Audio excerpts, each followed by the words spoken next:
ဒီရုရှားအမျိုးသမီးကတော့ကလေး10ရောက်အထိဝေးဖွာခြင်းနေတာဖြစ်ပေမဲ့သူမရဲ့ကိုရီးယားလူမျိုးယောက်ကမကတော့ဒါကိုသဘောမတူယုံတင်မကပဲတားချစ်သူကိုတားကြောဖြတ်ဗော့ဆက်တိုမီဖို့အထိပါခိုင်းစေခဲ့ပါတယ်ဂျင်ဂျူးနဲ့သူမရဲ့ခင်မွန်းတို့ဟာအချိန်တုန်းကတော့လက်ထပ်ပြင်းကလေး10ရောက်မွေးမယ်လို့ကတိပြုခဲ့ကြပါတော့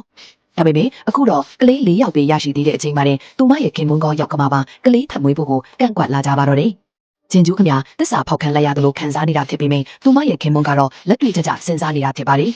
သူကဝင်ငွေတိတ်မများတဲ့အပြင်ကိုရီးယားနိုင်ငံမှာကလေးတွေကိုပြုစုပြောထောင်ရတာကလည်းကုန်ကျစရိတ်အလုံးအမြင့်များပြားလုံးလို့ပါပဲ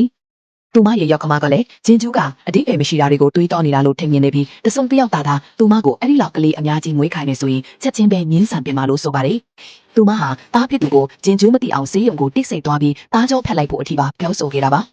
ရက်အနေနဲ့အကြမှာတော့ခင်မွန်းဖြစ်သူဟာဆေးရုံကိုတကယ်ပဲတွားရောက်ခဲ့ပြီးမြဆရာဝန်ကတော့ဇနီးတင်နဲ့အရင်ဆုံးတိုင်ပင်ဆွေးနွေးဖို့ပဲအကြံပြုခဲ့ပါတယ်